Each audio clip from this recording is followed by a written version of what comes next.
It's come to my attention that we are gathered here today to discuss a very serious topic, which is Chapter 9 of The Two Towers, Flotsam and Jetsam. A wonderful tale, short and interesting, and likely one of my favorite chapters of The Lord of the Rings so far.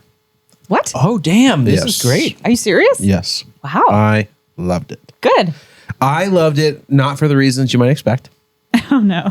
I will get into why later, but I can't wait. this to me was the first time that a whole lot of talking was not a bore. Okay. I don't like talking chapters. I like action chapters. Well, this was both. I don't know if it was action. Talking about action is not. about action. I mean, I guess you get the action through the. What happened? Here's what happened.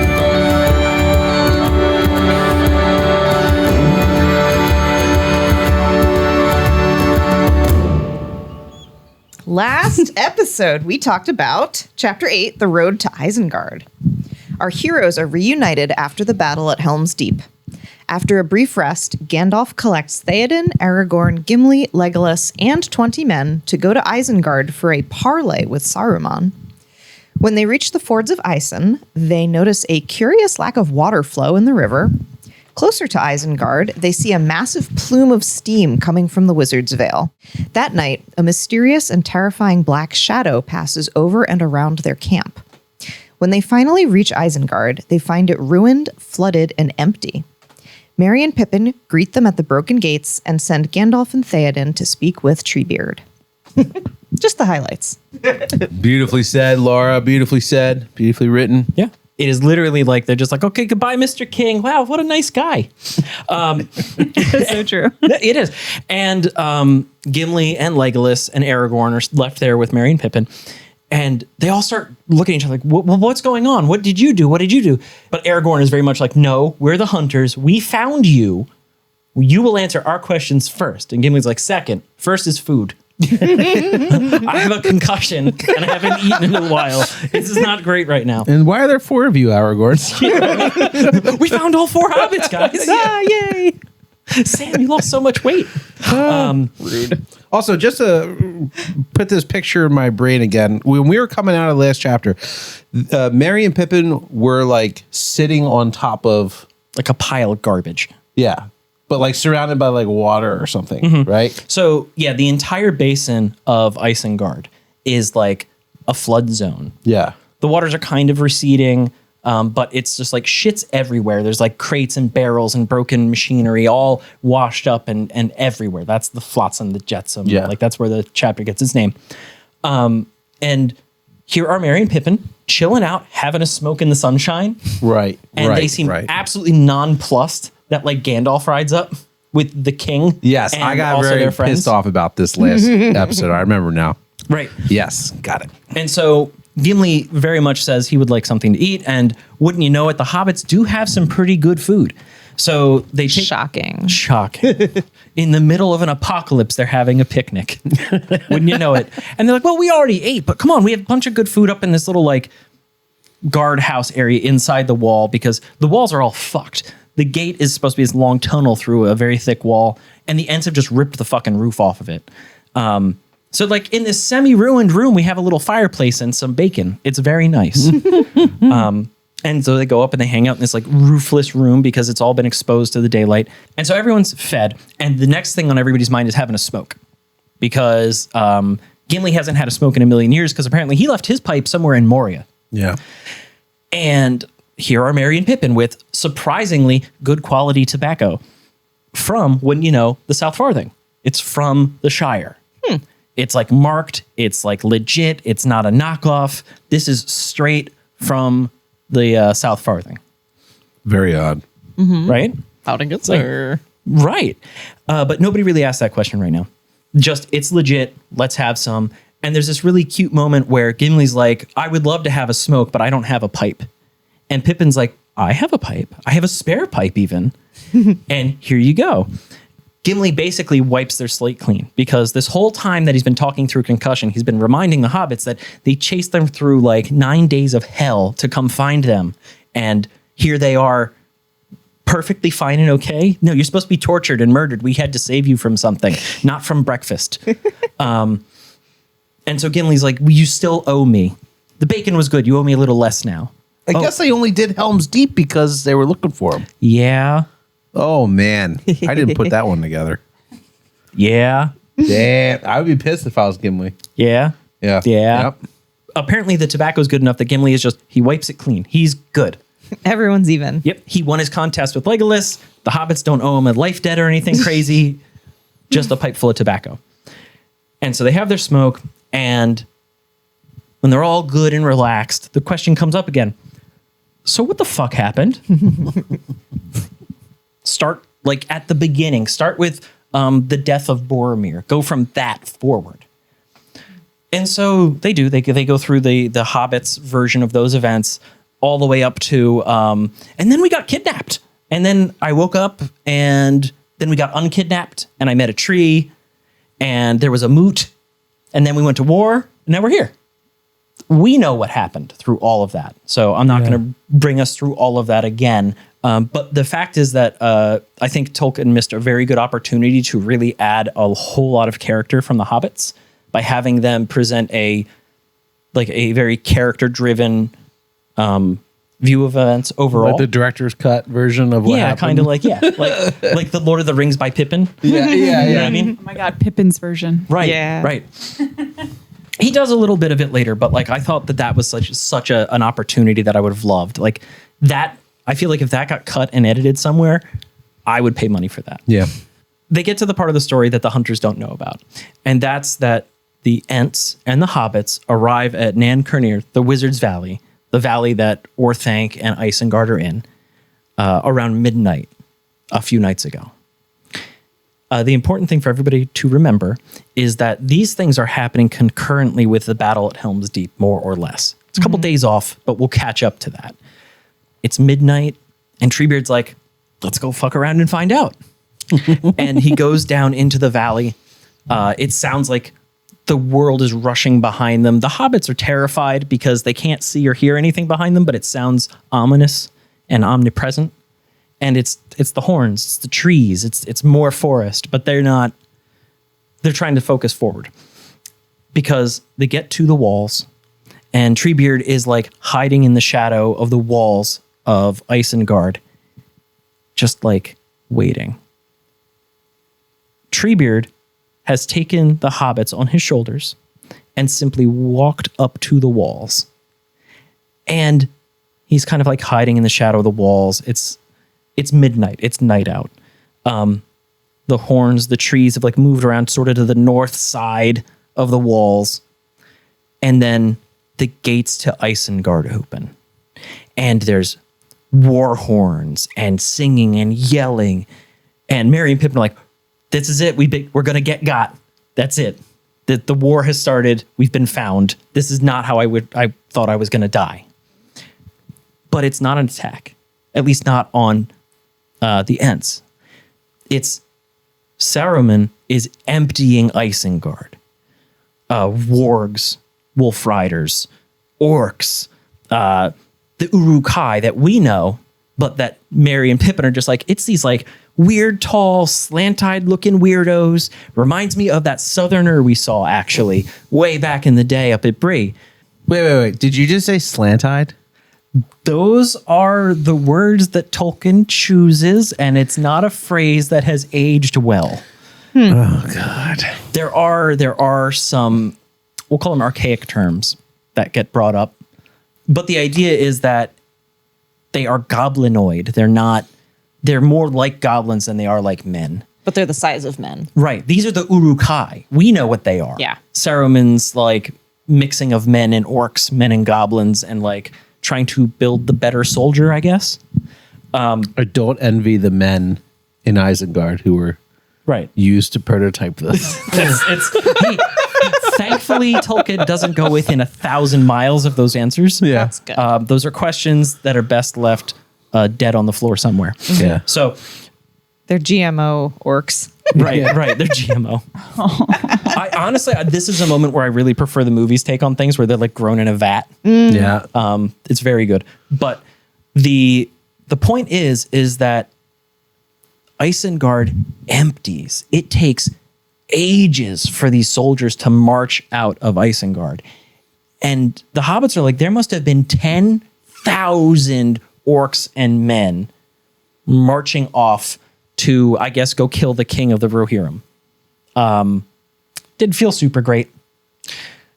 And then the door shuts. And the army retreats. And Treebeard is like, interesting. But my business is here. My business is with rock and stone. But the horns, the trees, follow the army away. So you keep saying horns. What is a horn? A horn are these terror trees that we've been seeing. Okay. So they're not quite Ents. It is essentially an extraordinarily malevolent tree that can, will, and wants to hurt you. It's a tree with the heart of a soldier. Yeah. It's like the Whomping Willow in Harry Potter. It's just like a son of a bitch that just wants to do damage. Well, so if you think fuck shit up. Yeah. So if you think back real quick, Treebeard addresses the fact that, like, yeah, Old Man Willow's a bad tree, and there's pockets like that in Fangorn, and this is what Old those Man pockets Willow are. is a horn. Yeah, kind of. Or Huorn. Horn. It's written so weird. It's horn. It's horn. It's horn. Yeah, there's a lot of this. It's a weird word, but well, I'm sure we'll get into it. But Old Man Willow, Tom Bombadil's tree in the Old Forest, Right. is not an Ent. Right. Might be a horn. Yeah. Good to know. Interesting. But it's like a It's like semi-sentient. suctioning up tree, though. Because what I love Suck about them the too hobbits is into they it, remember? Semi-sentient. It's a semi-suck tree. Okay. Brings a whole new definition to the word suckling. Sorry, RJ, you had something to say. No, I was just gonna say I love there's this one very quick moment where Treebeard is Treebeard. going to talk to them, and he mentions that they no longer remember speech that the elves taught them. However, they can still communicate with the shepherds, with the Ents. Yep. That's the only people they can communicate with. And so, if it wasn't for Treebeard, like Merry and Pippin would have been in danger. Yeah. But they know they're with the Ents, so they left them alone. And I thought that was really interesting because I was like, how did they start doing their bidding? It's like, oh, well, Treebeard can still communicate with them, but no one else can. And that's terrifying. It's kinda Think scary. about it. Remember Legolas's first instinct was to like dive off the road and go explore the evil forest, Don't do that. right? And Gimli was like, please, Jesus, no, let me off the horse first. Oh, yeah. Anyway. So we're getting more information about what these like magical fucking trees that have been extremely important for like the last 3 chapters are, and what the Hobbits' perception of these trees are, because they have probably a more varied experience with them than anybody except, say, Gandalf or the Ents. Although I'm sure the orcs have had a very intimate experience with these trees, but they're not telling anyone what happened. Guess I can't. Yeah, they dead. Because they were turned into road butter. Road butter. That's awful. Just smeared all on the gravel. Oh, yeah, basically. So anyway, this army rolls out of Isengard, and the forest follows it.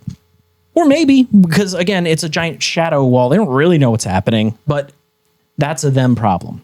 Because Treebeard turns to the gates of Isengard and basically cop knocks and just bang, bang, open up, motherfucker. And all of a sudden, the remaining forces inside Isengard become aware that there's a giant angry tree.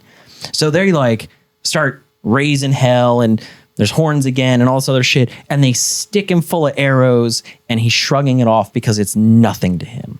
He is a tree. He's being shot with arrows. This is like stinging flies. It is bullshit to him. He gets hit with a couple rocks. So what? Again, he's the oldest thing in the world, and he wants you dead. I don't think a rock is going to solve your problems. Oh, no. So after a few moments of this, Treebeard gets kind of frustrated and calls up the boys, and another dozen Ents come out of the shadows, and they just start pulling the walls apart like they're made of cheese. Like it's nothing. They just grab it. It's rock, and whip it over their shoulder. And as fast as they can dig holes into this wall, whoever's left in Isengard is fleeing like rats off a ship. Like as soon as they create a gap, people are trying to run out. The orcs, they did not let leave. The goblins, they did not let leave. But the men, they asked them some questions first and then sent them on their way. Stern talking to. Yes, very much so. But like also, what did they release them to? Probably the horns, this malevolent force that is now the remaining trees are kind of encircling Isengard. I don't think anyone gets out. Even though the Ents are like, yeah, you can make a run for it into that tree. Good luck, bud. They killed them just slowly. Yeah. And that was like an interesting thought I had afterwards when I was thinking about the aftermath of the battle and like how no message made it to the army. And I was like, oh no message made it to the army because no message got out. Yeah. So yeah, the Ents just rip their way into Isengard. And then Pippin tells us that at that point, the Ents just kind of break into Isengard proper and just start like wrecking the place. Like all those mine shafts and buildings and everything that is built in that space, they're just kind of kicking over like assholes on the beach, kicking over sandcastles. They're just sort of like casually ripping apart Saruman's life's work. Excellent. Fuck him. Yeah, right? And then Pippin says that, and then they saw Saruman trying to sneak his way from the gate, presumably where he was watching his great army leave, to trying to sneak back to the tower. It's probably a half a mile. Yeah. And he's got to do it quietly and sneakily. And it's not like he's not dressed in like glittering white from head to toe. And he has to be quick because Ents are fast. Their legs are enormously long and they can run. And you know who's a really fast Ent is Quickbeam. Quickbeam sees Saruman like hiding behind something and just yells, "Tree killer," and takes off. And he's going to rip Saruman limb from limb. Have we met Quickbeam before? Quickbeam. Yeah. He babysat Merry and Pippin. Yep. Oh, During the yeah, move. I knew. Yes. That's right. So He's the hasty one. Yes, the hasty. and he's the one, he has a particular hatred of Saruman because he suffered a lot. His people, His family or something was family. they were killed, right? very near Isengard when, the Axis started. So he's got a very recent grudge to hold. Oh, And he this is is, vengeance. yeah, and it is a very, very near thing. Saruman makes it inside the tower and shuts the door a couple of yards ahead of Quickbeam, just ripping him limb from limb. Like, it is the nearest of things. This casual destruction of all of Saruman's property comes to there's a pause because Saruman starts like turning on whatever engines he has down the mine shafts. He's like crazy smoke and sparks and fire starts coming out. Ents are being scalded. And one Ent is caught up in like Pippin describes it as like a liquid fire, like napalm. The Ent burns up. Oh, no. Rip. And so Pippin thought they were mad before. They were not mad before. They were simply venting. Now they are beside themselves with anger, and they start throwing like boulders hundreds of feet in the air up at Orthanc. They start ripping like the destruction goes from like a 3 to an 11 immediately, and suddenly the Ents are like mad with anger, throwing themselves against everything they can find, including Orthanc, the tower itself. The tower's built different though. They can't seem to get a grip on the stones. They can't seem to break it. They can't seem to get the door down. They're actually hurting themselves, throwing themselves bodily against it. And Treebeard's remained calm throughout all this. He's just watching everything unfold. And, Pippin lets us know that Treebeard's concern is mostly that, one, the Ents don't get hurt, and two, that Saruman doesn't escape in the chaos. So he calls a big timeout, hold it, big roar to like, hey, knock it off. Hey, pause. And everybody stops immediately. And in that single silence comes this like shitty laugh out of the top of Orthanc. Like Saruman's like, ha! Was that Simpsons character? That's Millhouse? no, it's not Milhouse. It's Ralph. The bully. Ralph. Yeah. Oh no, I'm sorry. No, Nelson. Nelson? Yeah. Is that it? Yeah. He Nelsons from the top of the tower. And suddenly all the Ents get real quiet. And they're like, oh, it's like that. Okay. Plan B. Plan B. Treebeard brings all the Ents together. They have a quick huddle. And they come up with their plan B. And then they all leave. They make like a tree and leave. I did that for you, Laura. Thank you. But they take off to the far side of Isengard. And Merry and Pippin are just kind of like hanging out because Treebeard has put them down at this point. They've got nothing to do until dawn except hunt around, try and find some food, hang out, and listen to the sound of digging. Because the remaining horns, the remaining Ents, are digging trenches and pits, and they're making dams, and they're funneling water into pits. They're collecting all the waters they can. They've blocked the river Isen. And around dusk, Treebeard comes back and is very pleased with himself. He's very happy with a good day's murder. And he's kind of stretched out. He's, by the way, guys, get to high ground. Don't hang out in this tunnel. You're going to get drowned. Don't get caught like a rat. And they're kind of like, okay, all right. And as they're kind of, processing like the next phase of Treebeard's attack, Gandalf shows up. Gandalf rides up the road. And Merry and Pippin are like, oh my fucking God, it's Gandalf. Because they're right by the gate. So Gandalf comes right to them. And it's, geez, Gandalf? Mm-hmm. Yeah, fool of a took. Shut the fuck up. Where's Treebeard? And it's like, it's that kind of a greeting. It's very much like, oh, of course I would find you eating on your ass. Where's somebody important, Pippin? Stop. Oh my God. Oh, Gandalf. Treebeard steps out of a shadow and goes, it's Gandalf. I'm someone important. Let's talk.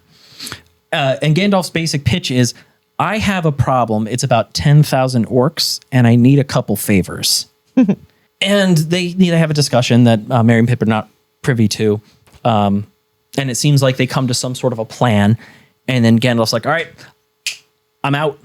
And he goes to like ride back past the Hobbits. And the Hobbits like, Gandalf, what? You're alive? You're back? Where were you?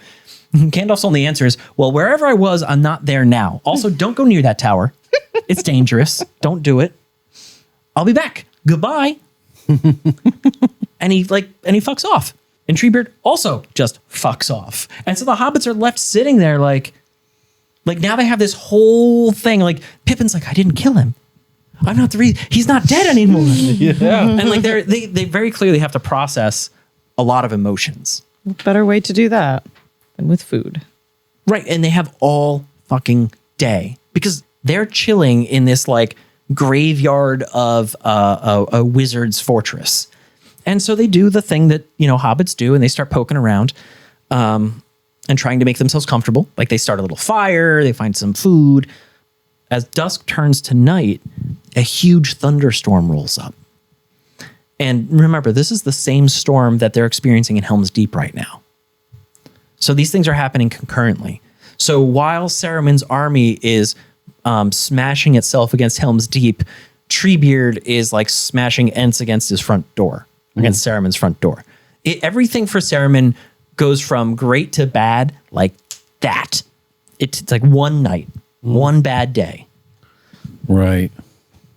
But, this is because he did not account for Ents. He did not plan for this eventuality. And now he's going to learn his lesson. Because around midnight, the Ents turn the taps on. They release the dams, they unleash all these waters, and very slowly, gently even, Isengard begins to fill with water.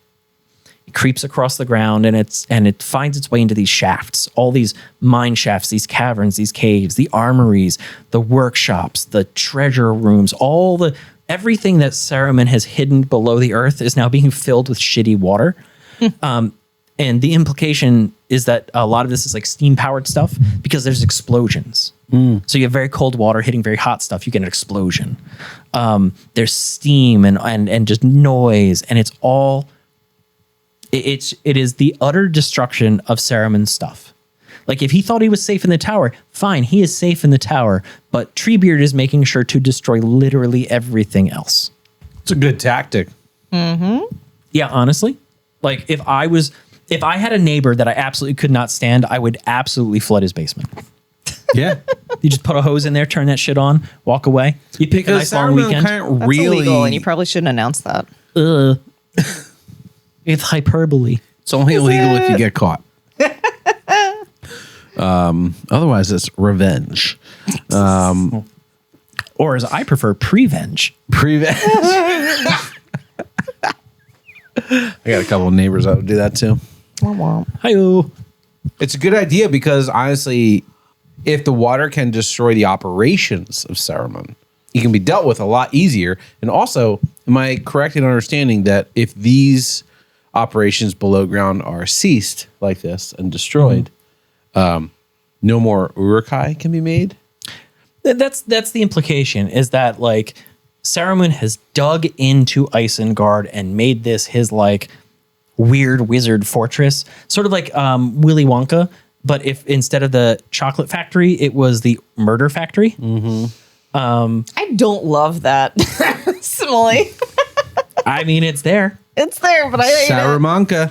No, I hate it. Willy Wonka and the Murder Factory. That's actually a more accurate that's title. not incorrect. Yeah. If you watch the movie, it still applies. Yeah, like he starts with Oompa Loompas and then he makes them a little taller and gives them knives. Oompa Loompa, Uruk-hai, mixed with men, But they don't dance and sing. goblins and men. And the only lesson they teach you is that you should have run faster. Oh, yeah. Okay. But Hey. What?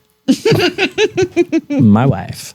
So it's funny you should say that like this was a good idea, because that's the consensus of the three hunters. Everybody sits around going like, yeah, that's a really fucking good idea. Yeah. The old man knew a thing or two, didn't he?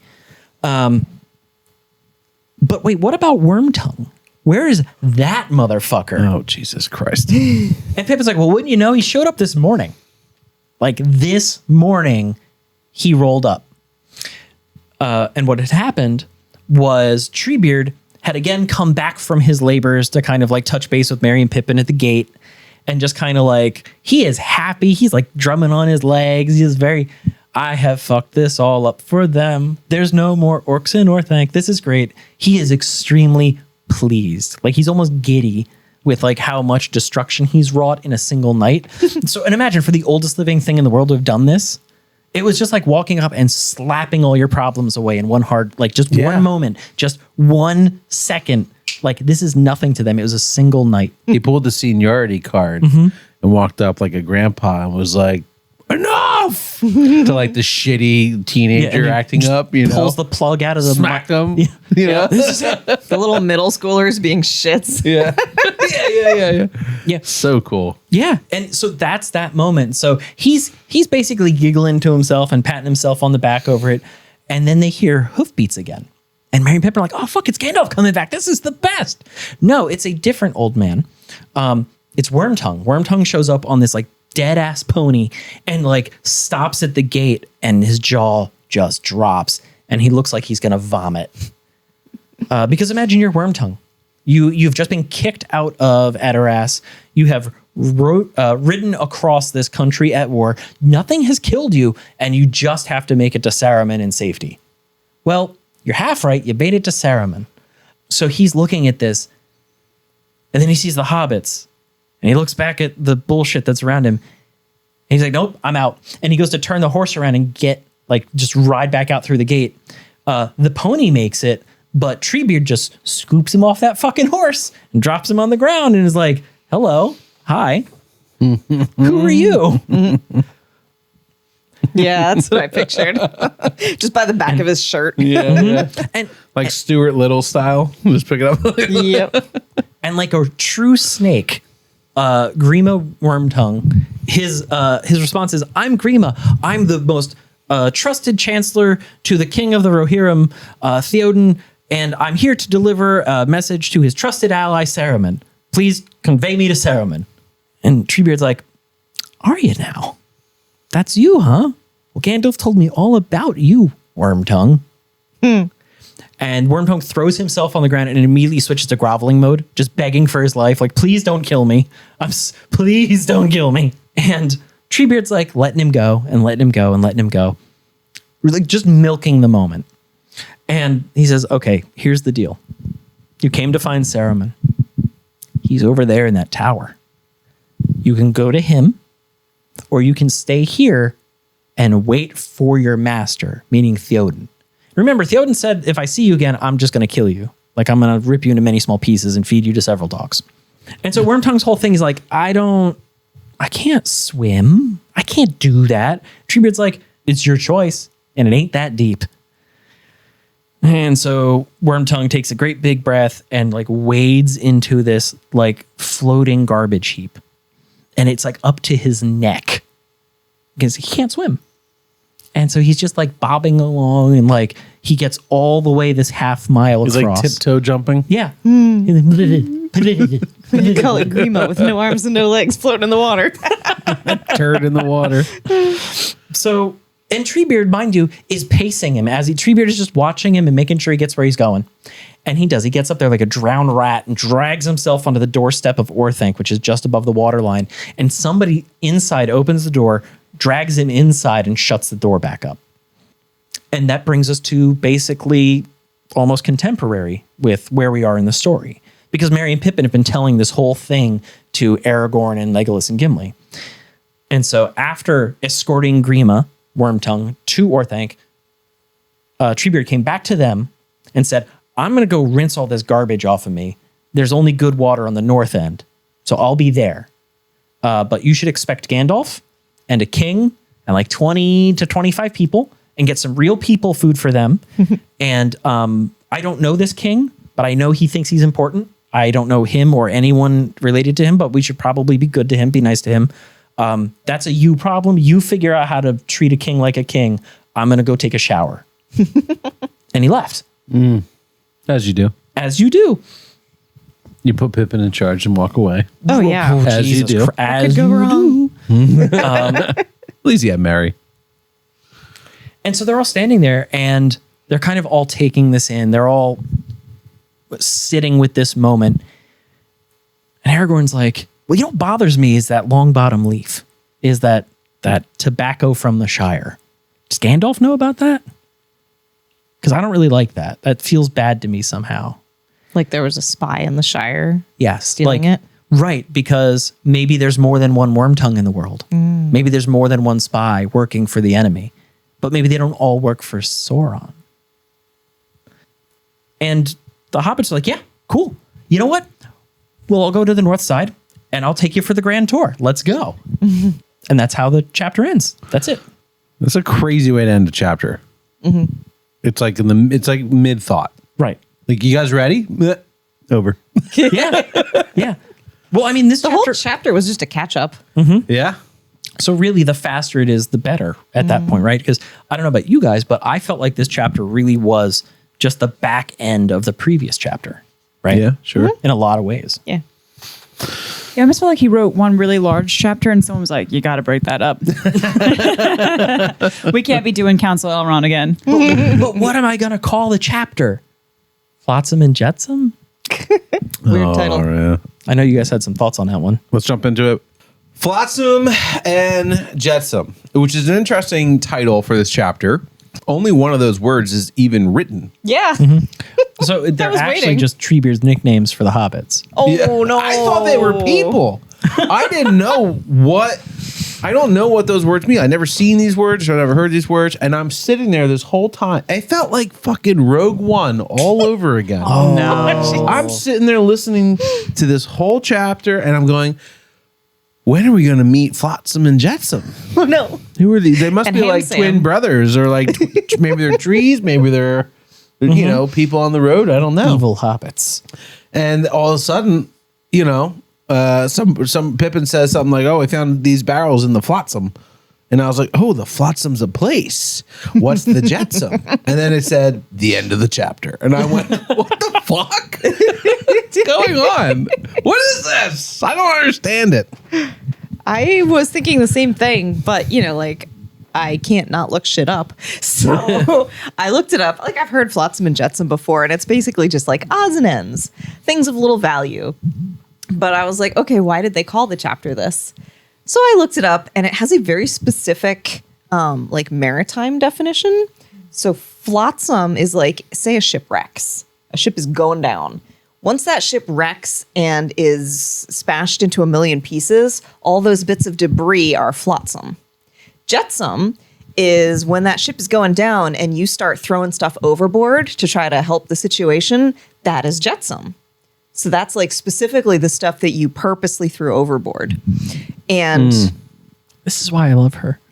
what's even better is that, you know, as I was looking it up, it showed the etymology of these words. And so flotsam is based on an old French word, which is like flotter, which basically means to float. right? So Floatable flotsam shit. is all the stuff that's floating about.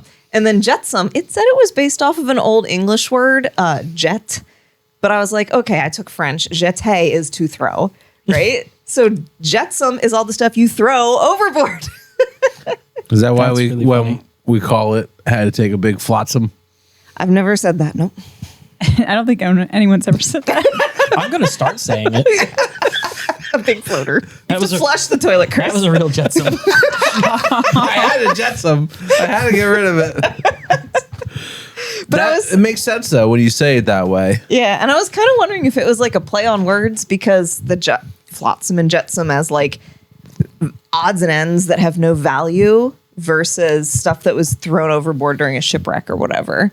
So Because there was water involved. But think about like when there is a shipwreck, right? You're probably going to get both of those things. Yeah. So flotsam and jetsam. Yeah, is they go kind of together. Like yeah. So is Isengard the shipwreck? Yeah. Oh. Yeah. Yeah, that's what I'm saying. Yeah. And what would you say is the flotsam? And what would you say is the jetsam? I don't think there is any jetsam. I don't think they had a chance to throw anything overboard. I think the men leaving. With the jetsam.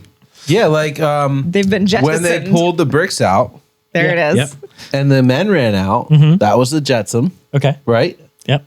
And then the flotsam was All the orcs they The squished. weed and the Yeah. wine and the food. all the and the dead bodies, Ooh. the orc heads that were clogging the gutters. Right, like the hobbits are really, really not mentioning the fact that there's probably a shitload of bodies. Yeah. They did not mention that. Soggy mildew bodies. What? Bloated, water-filled bodies. It's Like been- half-formed orcs that have floated up out of the... Yeah. Oh God. or just like the ones that the Ents like squished on their way out the door. That too, yeah. Yeah. Yeah. Fun. Fun. Fun times. Good thing it was a perfect bowl shape to hold all that water. What you got there, Pippin? Is it more pipeweed? No, it's an orc head. And then all of a sudden they just see a boat like sliding down past everyone. They're like, it's Boromir. And I was like,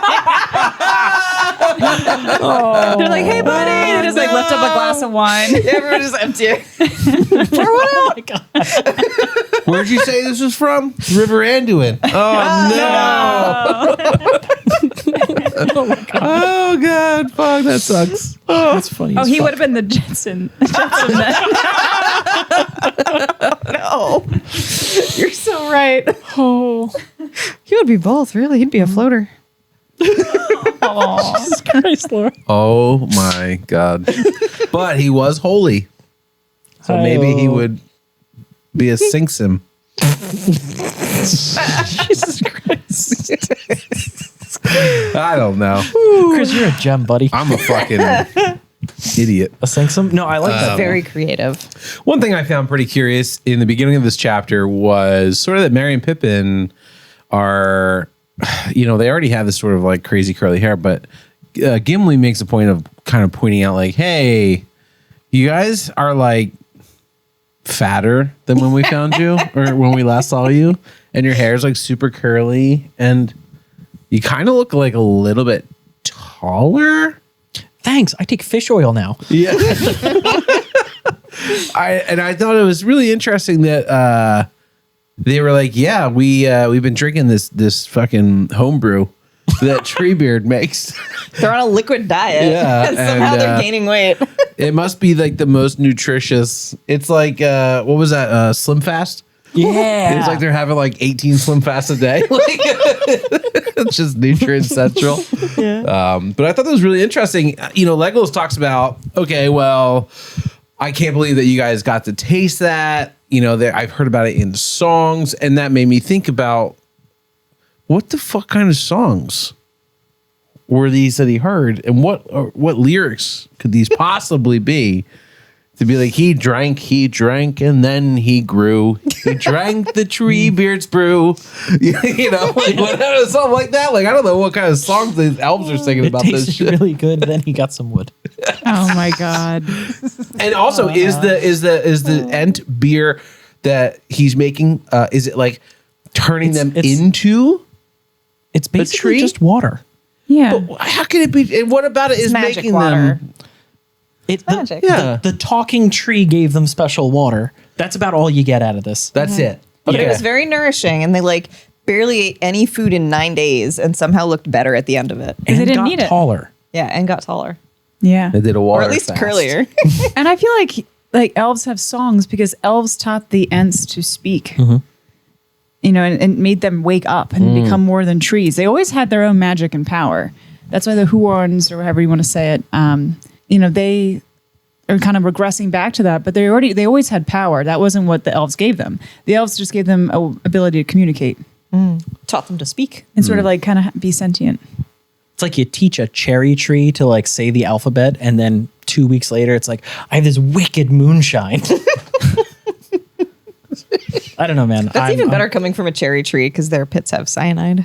That's so funny. Jesus Christ. Oh my god, I got dark real fast. Yeah, well. I really enjoyed when Gimli said, I should like a tale, but in the right order. Because they kind of started in the middle of the story. And I was like, you know what, Gimli? Me too. This whole thing has been so fucking confusing. Dude, I felt like Gimli in that moment tremendously. RJ's favorite thing to do is to start a story in the middle at the important part. It's the important She part. starts at the important part. Here's all you need And to then know. gives you the I'm telling background. and I need the context. I need the world building. What time of day was it? What was the weather like? Who was around? This is why we're friends. I need the story building to be more theatrical, please. Wow. In my head, I've already been thinking about the story, so I'm 5 steps ahead. And by the time I speak out loud, I've already had a 20-minute conversation with myself. You do that a lot. And I just want to share it with you. You do that a lot. And You you're gotta "What get are you the talking important part about?" out. I'm like, this is the only thing that matters. So I'm just going to tell you Yeah. this part. And you're like, but I don't know. I don't care. So then you want the details. The You tough need thing to is, get the hook out. I got Then the you hook, can and then go. we have to go backwards. So Yeah. I guess I tell a story like Merry and Pippin. Well, I liked Gimli in this chapter a lot because he was like, one, I love the idea that he's doing this whole thing concussed. But two, like he's like the most reasonable character in that chapter. Because Merry and Pippin are, I don't know if they're traumatized. I don't know if they haven't really like processed everything that's going on, but like they're kind of, they're not aloof, but they're very detached. They're taking things in stride. They're but the narrator right now. what? They're the narrator right now. Right, yeah. But also it feels like they maybe have not emotionally processed what's happened to them in any real way. They're in survival mode. Right. Yeah. And Legolas is like super aloof through this whole thing. He's like, nah, these mortals are so weird. I'm glad we found the two we like. But Gimli is like, he's there, he's engaging. He seems like the most emotionally impacted by the fact that they found the hobbits and then how they found the hobbits. And then in the storytelling afterwards, like he wants to know, it's important to him.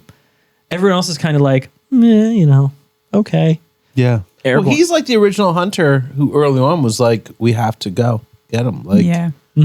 I can't let them go that way.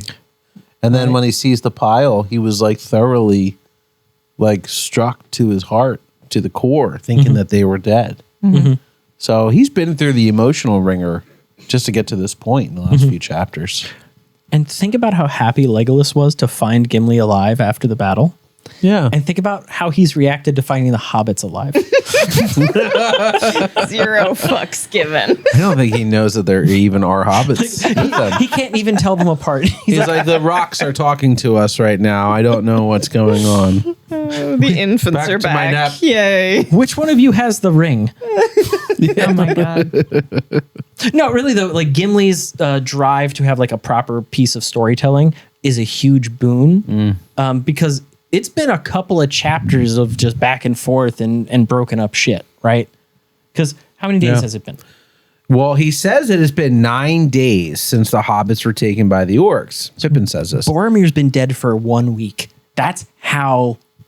Dude, 9 days. hand to God, I thought that 9 days. Yeah, but nine like just like a week though. Okay. yeah, barely over a week. I would have put money on it that we were at like maybe 3-4 weeks now. Like it's been a couple weeks. Well, it's crazy how differently time passed in Fellowship of the Ring versus this book. Like, Yeah. this is all of these things going at the same time, and it's taking so long to get through 1 week versus Fellowship. It was like, Weathertop A week had the weather top. passed. Yeah, they had the weather top. They're like 19 days later. Yep. They came out of the bushes. And you're like, Well, remember when they were traveling south after when the ring goes south, an entire week passed.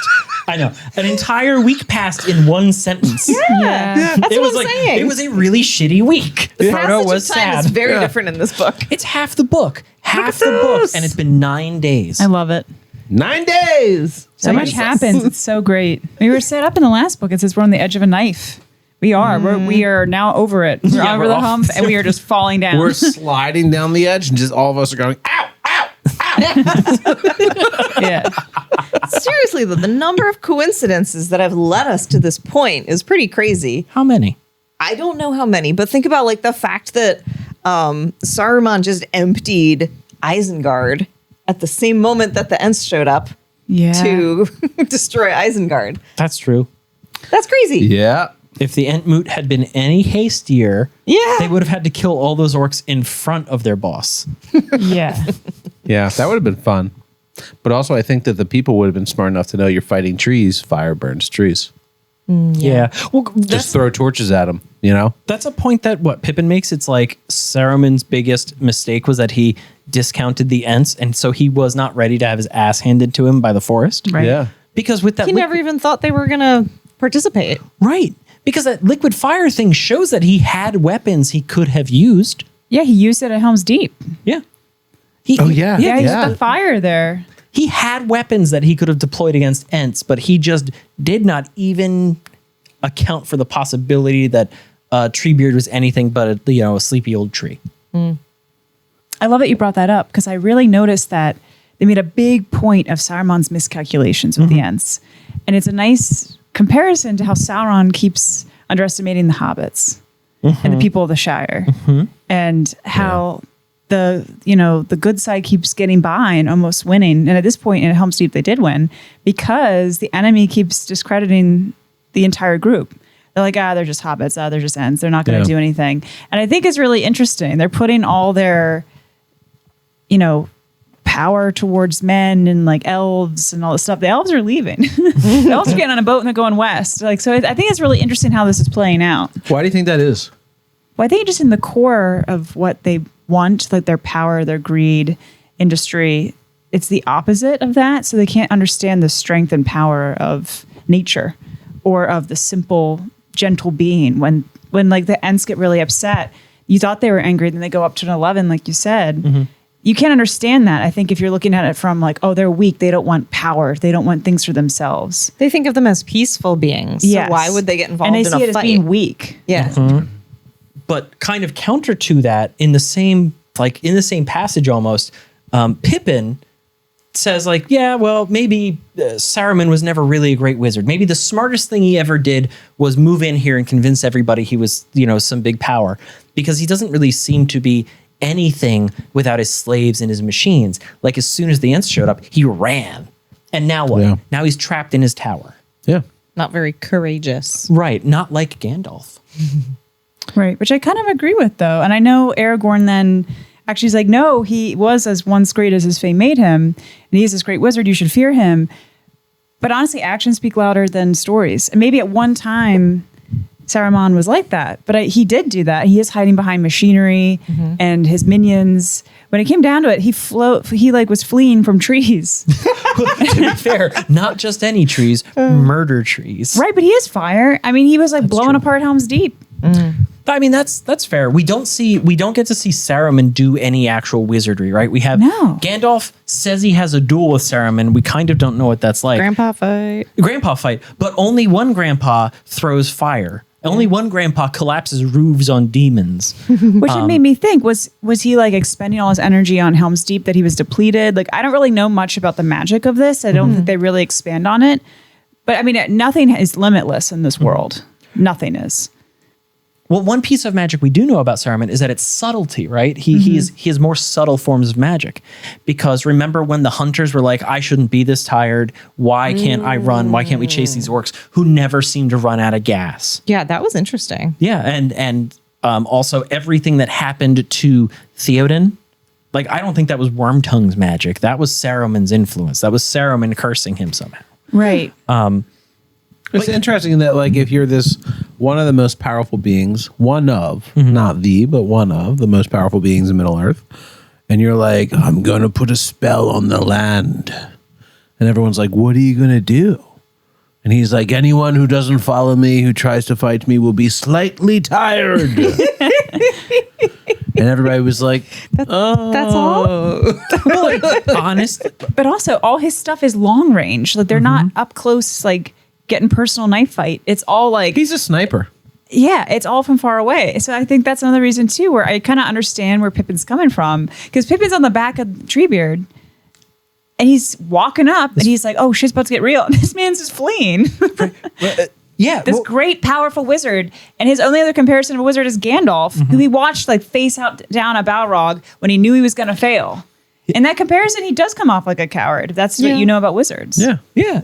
So to be fair to your point, he's riding an element of nature. Right. Treebeard is many things. Subtle is not one of them. That's true.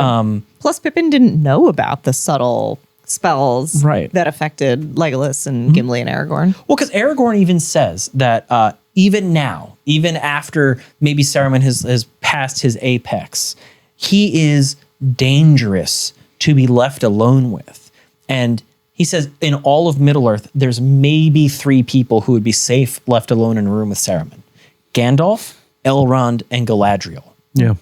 And that's it. That's the whole list. So a couple days ago when I read this, I was like today years old when I realized when we were talking about it, that the Southerner in Bree was actually like an Uruk-hai. I thought he was just a human man that looked like shit. I was like, man, they keep harping how ugly this guy is. I mean, he has an ugly soul, but my God, like, this is brutal. You're right. And I was like, today years old when Aragorn was like, he reminded me of those goblins at Helm's Deep. I was like, oh my God, he was an Uruk-hai. So there was an Uruk-hai just hanging out at the Prancing Pony drinking beer? Dude, Well, he wasn't drinking. He was just kind of leering. stirring shit up. Yeah. Because he's like, we're all going to find a place to live. He, which actually, fuck, that's crazy now. We're down even south and we worse. want somewhere to live and we're going to find it. No, I have some really, really bad thoughts about where those horses went too. Oh, yeah, they got Ate Yeah. Yeah. Well, like, God. imagine though that Horses guy's life, on though, the right? No, imagine that spy's life, though, right? Because not only is he the ugliest man in Bree, he's also the prettiest orc in Isengard, and that's why they sent him. Oh, because you knew he was having a rough time there. His name was John Ralphio. Don't be suspicious. Be suspicious. Yeah. Walking in debris. Hello, fellow man. Don't talk about the ring.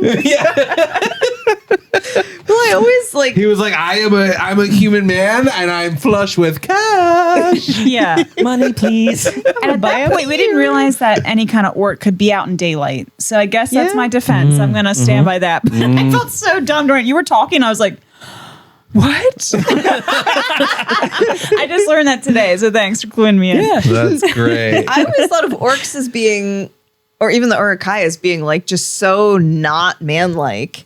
Right. And so the fact that this guy could pass as just A really ugly man? really ugly Southerner man, John Ralphio was passive. really kind of resets my my thought of what these Uruk-hai could look like. Or like what the people in Bree look like. Everyone's like, oh, John Ralphio, he's fine. He's just a little weird looking. I just immediately think of the people from Always Sunny, that family. Yeah. What are they The called? McPoyles. Just imagining the McBoyles. He's like Doyle McBoyle. Yeah. Oh my God. Well, one thing that happens right after they're talking about the Southerners is this really great line that is said in the writing here.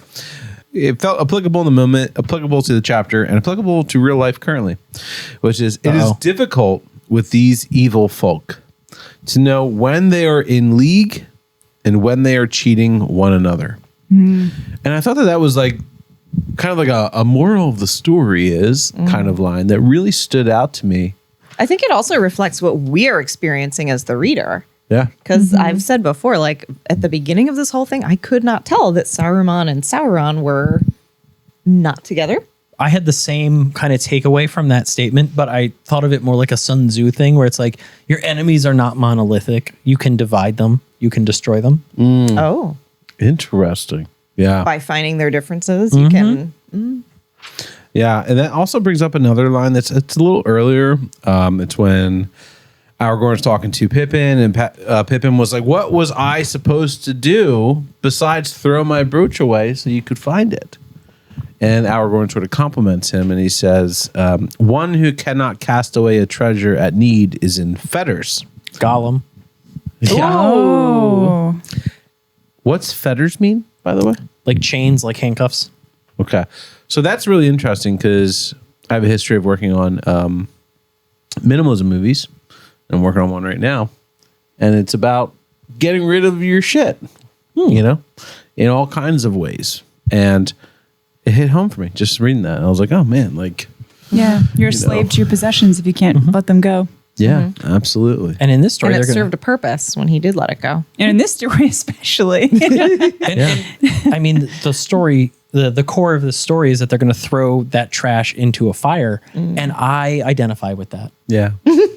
Also, I was glad that the Hobbits got their knives back. Yes. Aragorn gives them the knives. He was just walking around with multiple knives on him. I bet you that's what he was fucking everybody up with in Helm's Deep. He just had like 17 butter knives on He was him. powering up those Hobbit knives. Yes. Level 3, level 4, XP. I was just excited because I feel like now they got them back, we might have some knife problems. Yeah. Also, were these knives from Galadriel? These are Or from were the Barrow these from Barrow Downs? Oh, yeah. They were the Barrow little Down swords. Well, they're not. Well, they're swords to hobbits, but they're knives to humans. Yeah. Yeah, yeah. On the topic of warfare and sort of like some of the weapons, you know, we've got the Hobbits getting armed again. But then we also kind of have this interesting tangent that Pippin goes on. And he specifically spends a very absorbent amount of time like talking about how hard it is to injure an Ent. And you know, I just suddenly it felt like I was like reading. I don't know if you guys ever did this. I would be willing to put money on Pat doing this, but I doubt you girls did this. But when I was younger and I was a kid, I had a book, and the book was just a book of different weapons.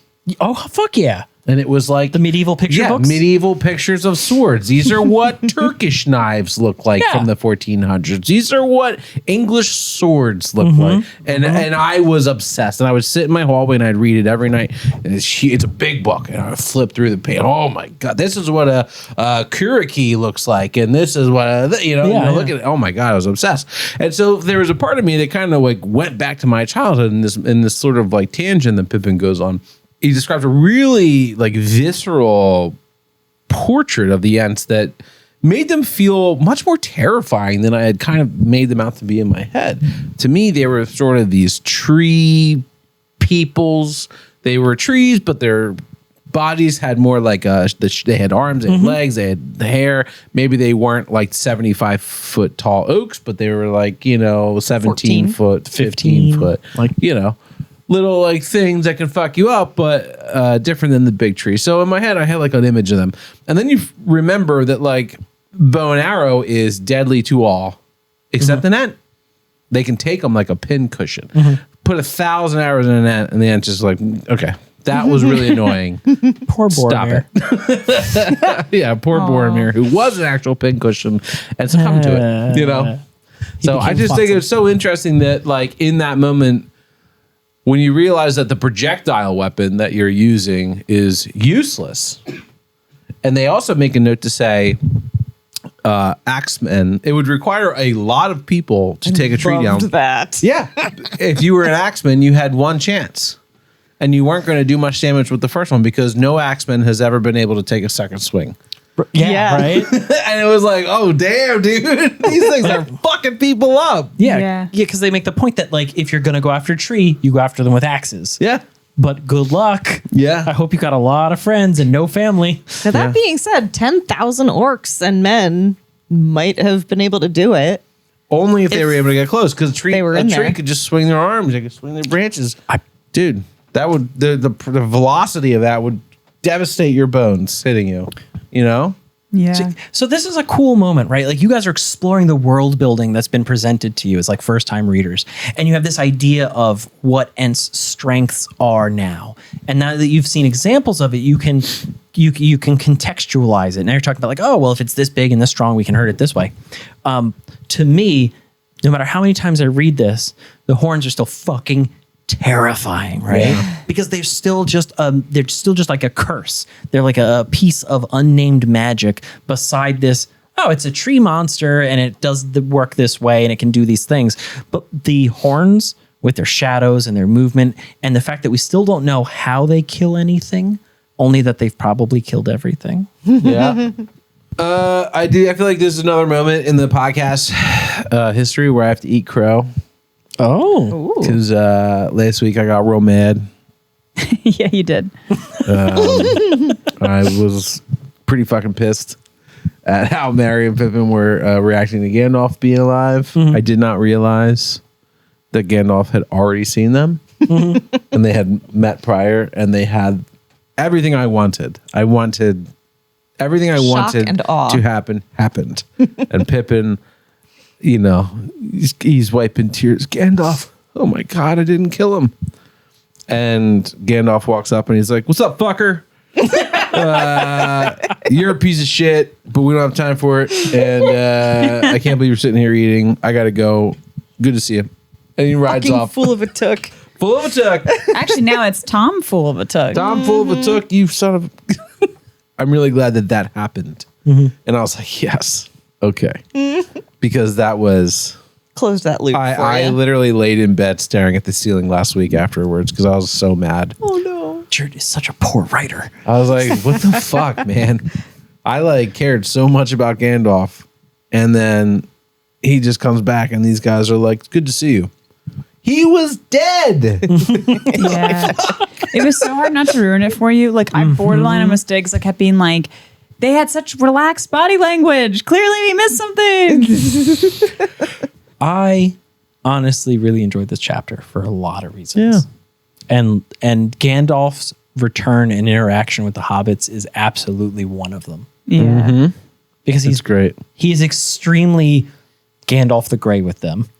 So I have to ask, as first-time readers, what your reaction was when you heard Aragorn bring up again about the tobacco coming from the Shire. There is a traitor in the Shire. What are your thoughts? Well, one, I don't know that there's a traitor in the Shire, but I know that there is a trader in the Shire. Good one. Because I'm not entirely sure that people in the Shire don't fucking touch me. I'm just kidding.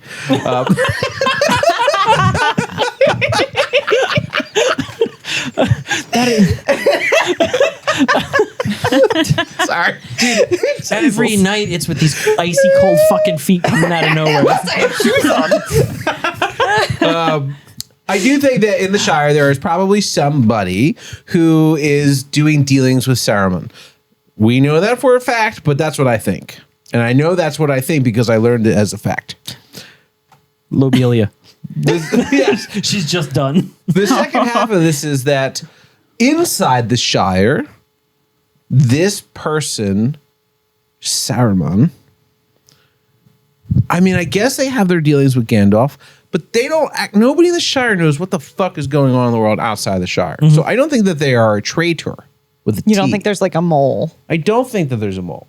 Because what the fuck would be the point of that? Well, what do we think about Bill Ferny working with the Southerner?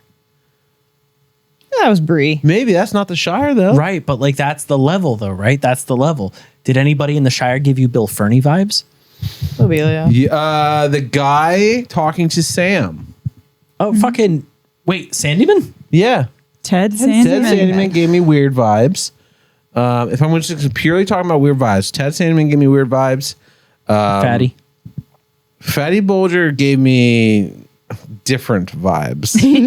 That's between you and him. He's going through a life crisis and an identity crisis. What would it take for a hobbit to inadvertently work with like one of the two major evil powers in the world? This is a people who are like, I have the nicest garden on the street, not you. Not you. It's my garden. Mine's the best, Farmer Maggot. right? Well, Farmer Maggot's different. He's good, right? Farmer Maggot's built different. Yes. You think he would resist Saruman? Farmer Maggot Yeah. was going to kill a Nazgul Yeah, with a he hoe. tried to Yeah. tell a Nazgul to go away. Well, he did. He told her to fuck right off. And you know what? Pretty sure he lived through the experience. So I'm pretty sure he told a Nazgul to fuck off and then it fucked off. It was the dogs. So then I think it's Ted Sandyman. I was thinking more along the lines of like, who do we know has been in and out of the Shire? Not necessarily like a mole in the Shire, but like Gandalf. we know Gandalf has been in and out. And I don't know, perhaps he was like robbed or something when he left with his. Because we know he likes to smoke. So he could have got some barrels and he could have been robbed. I got Interesting. It. I got it. I'm gonna float this. There's an We're idea floating. as a plausible story. It was Gandalf. Gandalf came from the Shire and was like, "You would not fucking believe the tobacco they have." Yes. And now he's too embarrassed to own it. Yeah. It's like his like biggest like regrets is like rolling down the water. Oh, my God. He had to they found it. throw it into the river because he couldn't deal with it. See, I think it's Bilbo just being like, if you've seen Peaky Blinders, Tom Hardy plays this character named Alfie, Oh my god. who just deals his shit to everybody, even his enemies. And I think that's Bilbo. You know, he's just like loving the shit, but also he's got bills to pay. He's renting a room at Rivendell. He earned What is that it? room. Rivendell. Rivendell. Imladris. Imladris. Yeah. He's got a room at Rivendell. It costs money. He's got to pay up. Well, You know, Does the other it? person. Elrond is like, rent is due, dildo. Eating all of my food. Well, the only other thing that occurred to me was like Gollum. I presume Gollum doesn't smoke anymore, It's like but Gollum like dragging a at barrel least through he the knows woods. what's Well, valuable. he was put underneath a barrel. Oh no, it was a log. It was a log. Yeah. He's a log. Well, like that's how he got we've it down never there. seen him in a way that would, presume he was smuggling tobacco out of the Shire. But like he knows In his way between in and eating out. babies, Well, yeah. he's like, Yeah, right. how many barrels should I order? Exactly. He called the barrel had more babies in it. Yeah. Fuck, it's just got weed in it. I want babies. Give But those just to Saruman. imagining Gollum sneaking into the Shire and just wheeling the tobacco away for like miles. gonna see me. Sneaky. Like a snake. Is Gollum is like working with Sauron, not Saruman? He kind It's of. all kind of questionable. I feel like, as we are now in the story, Shut up. I feel like Gollum works for himself first and foremost, and Yeah. his greatest desire is the ring. He's a private contractor. Fuck off. He files his own taxes. Middle Earth's tax system. There, it's in the prologue. No, it's not. I'm not joking. I read the prologue. All It's the not tax there. brackets are amount of rings the race got. Oh, fuck!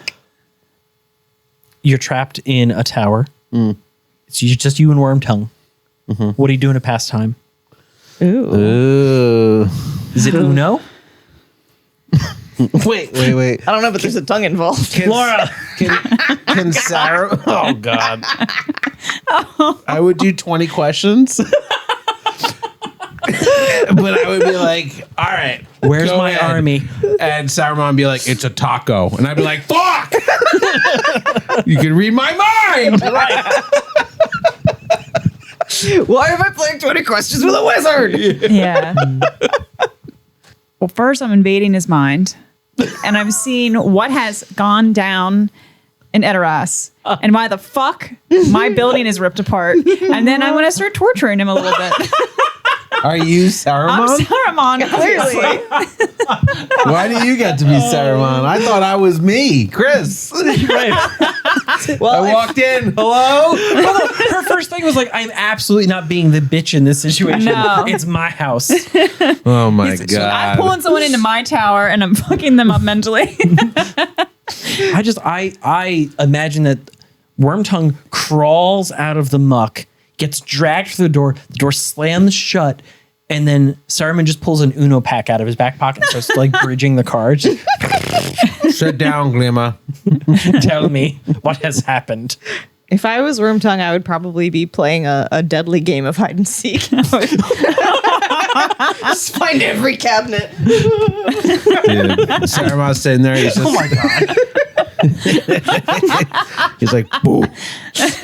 Marco. He's like, the goddamn orcs, the Uruk-hai failed me. Go fish. Yeah, I think that would be a terrible time to be inside of Orthanc. Right. No thank. No, thank you. Oh, that deserves something. Dessert something? Is it a treat? I think it's treat time. You. I think I do dessert something. Well, that's a shame. Dang, tang. Orange meringue. Dude, remember Tang? Yeah. Fucking orange drink. That was good. yeah, Powdered, good stuff. just powdered orange sugar. I never was allowed to have it. Well, yeah, it's because everybody who did died. Oh my God. I do think we need some food, though. Yes. Definitely. Let's have some sustenance. Let's do it. Yay. So this is my recreation of what I call Pippin's power picnic. Nice. Hell yeah. So it describes the lunch that he makes for Aragorn and Legolas and Gimli when they get there, and it's toast, butter, honey, and then rashers of bacon and some salt pork. Guys, I actually found salt pork. That's awesome. What is salt pork? It's really fucking salty. Dang. And like, you know, back in the day, you used to be able to salt it so much that it didn't have to be refrigerated and you could take it with you on long journeys. Wow. Interesting. So it's slightly less salty than that, but yeah. So this meat is how old? Very. Very old. It's been on a journey to get here. That's right. Historical. This looks beautiful. Dig in. For the audio only listeners, Laura has done this amazing thing on like a really cool cutting board. It Beautiful is- cutting board. Yeah. It's some perfect. What's this, Moria ore? No, actually, this was Cousin Donnie. a resin thing done by my cousin. It's beautiful. Nice. Right? It's nice. Yeah. It's like the nicest cutting board I've ever seen. It's pretty good. But there's some like perfect toast on here. There's some bacon that is pretty good looking. I enjoy that. Some honey, some butter. We got both mason them. jars of Mason honey, jars. honey Yep. and butter. And the butter looks like whipped. It's not. It doesn't look like chunky square butter though, but it looks like It's just softened and then I smushed it into the bottom of the Nice. jar. smushed. But the Smushed. Smushed. the salt pork, guys, it looks more like dried fruit than anything else. It's horrifying. I thought it was potatoes from over here. It looks like old salmon chunks. No. Well, that white sheen on it is salt. So Okay. get ready. Pat, Some tell of me them this piece are doesn't look pure like old fat. salmon. I'm just warning you. That's pure fat. That looks like burned apple. So how do we eat this, Laura? I don't know. I just grabbed a little bit. Do we make just- a like a open face sandwich? Oh, you could. I feel like the With the butter butter and and the the- honey and the bacon might be good as a I'm sandwich. gonna have some pork first. all yeah, I'm by going to try the its own. salted pork first as Like well. it's these like little chunks of. Oh, It's so salty. You guys, I rinsed the salt off of it before I cooked my it. god! Oh my god! It's so salty. Holy shit! Dude, So did anyone else when they bit into theirs, like fat just shot into your mouth? That happened to me. Did what? Like I took a bite and like I'm guessing it's fat just I shot think you into just my took mouth. one of the fat pieces. Yeah, they had to say fat with salt. oh my god! So salt pork isn't really meant to be eaten this way. You're supposed to like slow cook it down in like baked beans or in soup or something. So the fat renders and like gives a texture to the soup. Interesting. This is like I'm gonna try one of the fat pieces. I did. this is like eating a boot that washed out of the Atlantic. Oh, Yeah, I feel like I'm eating food out of the ocean. This, you know what this tastes like? This tastes exactly like when you're like boogie boarding as a child and a big wave just makes you eat shit and you Yeah. almost drown. Like just all salt. The only difference is now less it's Laura sand. making you eat shit. thumbs up, bitch. For our audio listeners. Yeah, I don't think I'm gonna eat any more of it. It's good. Oh, It's quite fuck. salty. I got one of the fatty bits. It's disgusting. There's two There's different like skin on it. there's two different kinds of salt pork though. Let's talk about this, right? We got our succulent orange pieces here. He says succulent, but what he means is less fat. disgusting. But then All there's fat. also like the dried booger brain stuff that's like gray. Yeah. The gray stuff is tough. It is really That's tough. tough. Oh, that's tough. Here, eat one more. If I was a pre-industrial like subsistence farmer and it was salt pork or death, I'm not sure what I would choose. Yeah, it was tough. Yeah, we have some pieces that are like pure meat and then some pieces that are pure fat because it just falls apart when you start to cut it. God, Yeah, that fuck, makes you- sense. And you rinsed this already? I rinsed it, yeah. Well, Okay. Pat his face is shriveling up into a small typhoid fever. this is disgusting. Oh, the honey. Fuck, I forgot the honey. second roll. Oh, I got some honey on this.